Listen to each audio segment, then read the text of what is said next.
시온의 의가 빛처럼 드러나고 예루살렘의 구원이 햇불처럼 나타날 때까지 시온을 격려해야 하므로 내가 잠잠하지 않겠고 예루살렘이 구원받기까지 내가 쉬지 않겠다.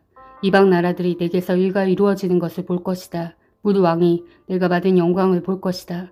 사람들이 너를 부를 때에 주님께서 내게 지어주신 새 이름으로 부를 것이다.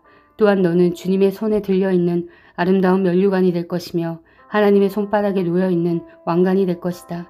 다시는 어느 누구도 너를 두고 버림받은 자라고 하지 않을 것이며 다시는 너의 땅을 일컬어 버림받은 아내라고 하지 않을 것이다. 오직 너를 하나님께서 좋아하시는 여인이라고 부르고 내 땅을 결혼한 여인이라고 부를 것이니 이는 주님께서 너를 좋아하시며 내 땅을 아내로 맞아주는 신랑과 같이 되실 것이기 때문이다. 총각이 처녀와 결혼하듯이 너의 아들들이 너와 결혼하며 신랑이 신부를 반기듯이 내 하나님께서 너를 반기실 것이다. 예루살렘아, 내가 너의 성벽 위에 파수꾼들을 세웠다. 그들은 밤이나 낮이나 늘 잠잠하지 않을 것이다. 주님께서 하신 약속을 늘 주님께 상기시켜 드려야 할 너희는 가만히 있어서는 안 된다. 늘 상기시켜 드려야 한다. 주님께서 예루살렘을 세우실 때까지 쉬시지 못하게 해야 한다. 또 예루살렘이 세상에서 칭송을 받게 하시기까지 주님께서 쉬시지 못하게 해야 한다. 주님께서 그의 오른손 곧 그의 능력 있는 팔을 들어 맹세하셨다. 내가 다시는 내 곡식을 내 원수들의 식량으로 내주지 않겠다. 다시는 내가 수고하여 얻은 포도주를 이방 사람들이 마시도록 내주지 않겠다. 곡식을 거둔 사람이 곡식을 빼앗기지 않고 자기가 거둔 것을 먹고 주님을 찬송할 것이다. 거둔 사람이 자기가 거둔 것을 내 성소 뜰에서 마실 것이다. 나아가거라. 성 바깥으로 나아가거라. 백성이 돌아올 길을 만들어라. 큰 길을 닫고 돌들을 없애어라. 문 민족이 보도록 깃발을 올려라. 보아라, 주님께서 땅끝까지 선포하신다. 딸 시온에게 일러주어라. 보아라, 너희 구원자가 오신다. 그가 구원한 백성을 데리고 오신다. 그가 찾은 백성을 앞세우고 오신다. 사람들은 그들을 거룩한 분의 백성이라 부르며 주님께서 속량하신 백성이라 부를 것이다. 사람들은 너 예루살렘을 하나님께서 사랑한 도성이라고 부르며 하나님께서 버리지 않은 도성이라고 부를 것이다. 에돔에서 오시는 이분은 누구신가? 붉게 물든 옷을 입고 보스라에서 오시는 이분은 누구신가? 화려한 옷차림으로 권세당당하게 걸어오시는 이분은 누구신가? 그는 바로 나다. 의를 말하는 자요, 구원의 권능을 가진 자다. 어찌하여 내 옷이 붉으며 어찌하여 포도주 틀을 밟는 사람의 옷과 같으냐. 나는 혼자서 포도주 틀을 밟듯이 민족들을 짓밟았다. 민족들 가운데서 나를 도와 함께 일한 자가 아무도 없었다. 내가 분내어 민족들을 짓밟았고 내가 격하여 그들을 짓밟았다. 그들의 피가 내 옷에 튀어 내 옷이 온통 피로 물들었다. 복수할 날이 다가왔고 구원의 해가 이르렀다는 생각이 들었으나 아무리 살펴보아도 나를 도와서 나와 함께 일할 사람이 없었다. 나를 거들어주는 사람이 없다니 놀라운 일이었다.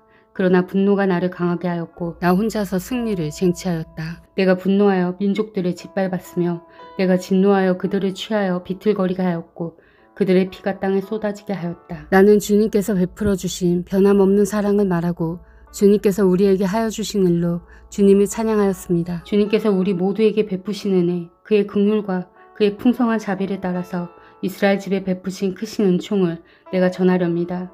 주님께서 이르시기를 그들은 나의 백성이며 그들은 나를 속이지 않는 자녀들이다 하셨습니다. 그런 다음에 그들의 구원자가 되어주셨습니다. 주님께서는 그들이 고난을 받을 때에 주님께서도 친히 고난을 받으셨습니다. 천사를 보내셔서 그들을 구하게 하시지 않고 주님께서 친히 그들을 구해주셨습니다. 사랑과 긍휼로 그들을 구하여 주시고 옛적 오랜 세월 동안 그들을 지켜들고 안아주셨습니다. 그러나 그들은 반역하고 그의 거룩하신 영을 근심하게 했습니다. 그러므로 그는 도리어 그들의 대적이 되셔서 친히 그들과 싸우셨습니다. 그들은 지난날 곧 주님의 종 모세의 날을 생각하며 물었습니다. 그의 백성 곧 양떼의 목자들을 바다로부터 올라오게 하신 그분이 이젠 어디에 계시는가? 그들에게 그의 거룩한 영을 넣어주신 그분이 이제는 어디에 계시는가?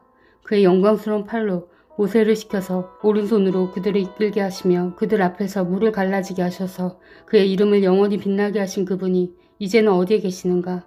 말이 광야에서 달리듯이 그들을 깊은 바다로 걸어가게 하신 그분이 이제는 어디에 계시는가? 주님의 영이 그들을 마치 골짜기로 내려가는 가축들처럼 편히 쉬게 하시지 않았던가? 주님께서 이렇게 주님의 백성을 인도하셔서 주님의 이름을 영광스럽게 하셨습니다. 하늘로부터 굽어 살펴 주십시오. 주님이 계시는 거룩하고 영화로우신 곳에서 굽어 모아 주십시오. 주님의 열성과 권능은 이제 어디에 있습니까?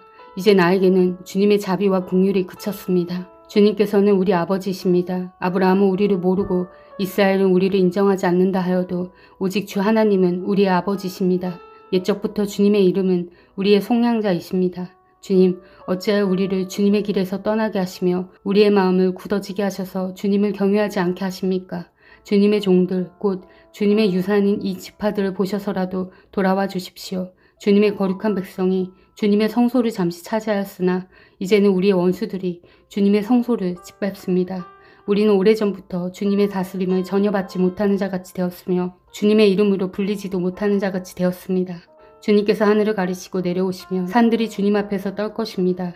마치 불이 섭을 사르듯 불이 물을 끓이듯 할 것입니다. 주님의 대적들에게 주님의 이름을 알게 하시고 이방 나라들이 주님 앞에서 떨게 하여 주십시오. 주님께서 친히 내려오셔서 우리들이 예측하지도 못한 놀라운 일을 하셨을 때에 산들이 주님 앞에서 떨었습니다. 이런 일은 예로부터 아무도 들어본 적이 없습니다. 아무도 귀로 듣거나 눈으로 본 적이 없습니다. 주님 말고 어느 신이 자기를 기다리는 자들에게 이렇게 할 수 있었겠습니까? 주님께서는 정의를 기쁨으로 실천하는 사람과 주님의 길을 따르는 사람과 주님을 기억하는 사람을 만나주십니다. 그러나 주님 보십시오. 주님께서 진노하신 것은 우리가 오랫동안 죄를 지었기 때문입니다. 우리가 어찌 구원을 받겠습니까? 우리는 모두 부정한 자와 같고 우리의 모든 의인은 더러운 옷과 같습니다. 우리는 모두 나뭇잎처럼 시들었으니 우리의 죄악이 바람처럼 우리를 휘몰아갑니다. 아무도 주님의 이름을 부르지 않습니다. 주님을 굳게 의지하려고 분발하는 사람도 없습니다. 그러기에 주님이 우리에게서 얼굴을 숨기셨으며 우리의 죄악 탓으로 우리를 소멸시키셨습니다. 그러나 주님은 우리 아버지이십니다. 우리는 진흙이요 주님은 우리를 빚으신 토기장이십니다. 우리 모두가 주님이 손수 지으신 피조물입니다. 주님, 진노를 거두어 주십시오. 우리의 죄악을 영원히 기억하지 말아 주십시오. 주님 보십시오. 우리는 다 주님의 백성입니다. 주님의 거룩한 성읍들이 광야가 되었습니다. 시온은 광야가 되었고 예루살렘은 황폐해졌습니다. 우리의 조상이 주님을 찬송하던 성전, 우리의 거룩하고 영광스럽던 성전이 불에 탔고 우리에게 즐거움을 주던 곳들이 모두 황폐해졌습니다. 주님, 형편이 이러한데도 주님께서는 그저 가만히 계십니까? 그렇게 잠잠히 계셔서 우리가 극심한 고통을 받도록 하시렵니까? 아멘. 사랑하는 형제자매 여러분, 주님이 곧 오십니다. 마라나타.